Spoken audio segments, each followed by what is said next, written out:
I don't need a man, but if I get pregnant, I demand that the government make sure that the man I had sex with supports the child that he has no legal rights to. I don't need a man, but if I divorce one, I demand that the government give me a portion of his salary for the rest of his life.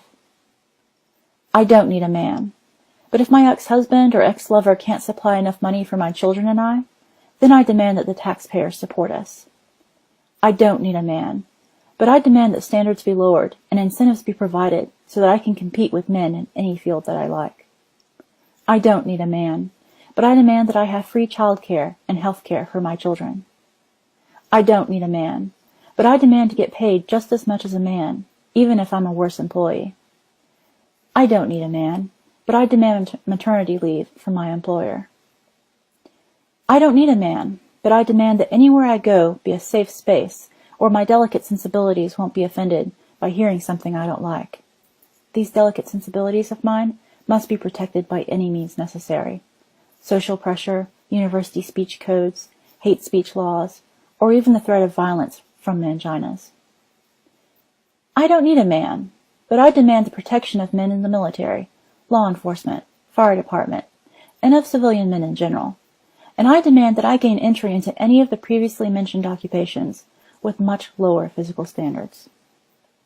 I don't need a man, but I demand that any accusation I make against men be accepted unconditionally by the authorities.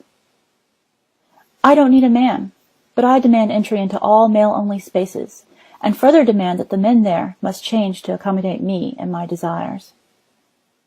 I don't need a man, but I demand medical research and popular concern be focused on my problems, despite men dying sooner than women do.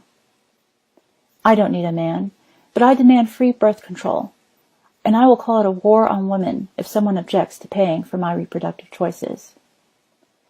I don't need a man. I just demand that men be forced to provide all the services that they traditionally have in the past, but this time free of charge and with society's contempt instead of accolades. Why is it that feminists claim to need so little and yet demand so much? Have feminists ever thought to consider that they may be disliked because they make women weak rather than making them strong? You see, men and women have worked together for countless millennia to survive in this harsh world together. Men have done their part. They've died by the millions in wars, they've slaved their lives away in grueling jobs, and by their labor, by their blood and sweat and tears, they have built this modern world where life doesn't have to be as cheap as it once was. Modern Western civilization is a place of prosperity, where women no longer die by droves in childbirth, where natural predators no longer prowl the woods in search of human prey, and where we don't need to live in constant fear of a rival tribe invading and enslaving or exterminating us. Yes, it's a great world that Western men have built. But despite all of our comforts and luxuries and protections, men still serve as the backbone of this society. Men still work incredibly hard to maintain what we have, and even build a brighter future. They are still needed to provide for women and children, to protect us from criminals and hostile nations. Unfortunately, feminists have largely succeeded in creating a society where the labor of men is divorced from those hard-working men getting credit for it. Men are now forced by law to support women, regardless of how they may be treated by them. And women in turn no longer view men as powerful protectors and supporters, but rather as slaves, to be forced into service and tossed away when they fail to amuse. Oh, but the fruits of an abandoned man's labor is not to be abandoned. The discarded male can continue to work to support the woman who no longer wants anything to do with him.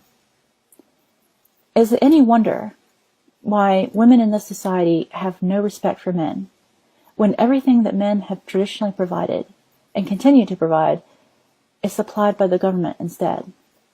Is it any wonder why women who have evolved to respect strength and power look not to men, but instead to the government as their provider and protector? But even with the government forcing men to provide for women in so many ways, and with so little thanks for it, there are still consequences for the women and children who are told that they only need the benevolent hand of government instead of a real father or husband. We have whole generations of children growing up without men in their lives. The latest research says that 1 in every 3 children does not have a father living at home.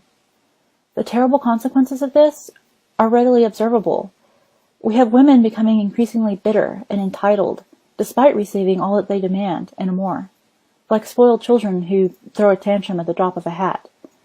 We have men who feel increasingly bitter and alienated, finding it more and more difficult to support a society that not only fails to recognize their vital contributions, but also blames them for all of its problems, real or imagined. I really don't believe that the misandry that dominates our society can last that much longer in the scheme of things. It's a sickness that infects Western society and one from which we will either recover or die. To devalue half of our population, to exploit them, manipulate them, can only be sustained for so long. Well, that's all I have to say about that. Before I go, I just want to thank A Voice for Men Radio for featuring my videos on their blog.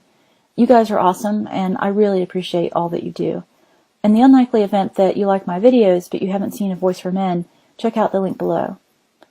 I'd also like to thank Benjamin and Soul Books for donating to my channel. I am so grateful for your support. Thank you. Until next time, this is Shieldwife, and thanks for watching.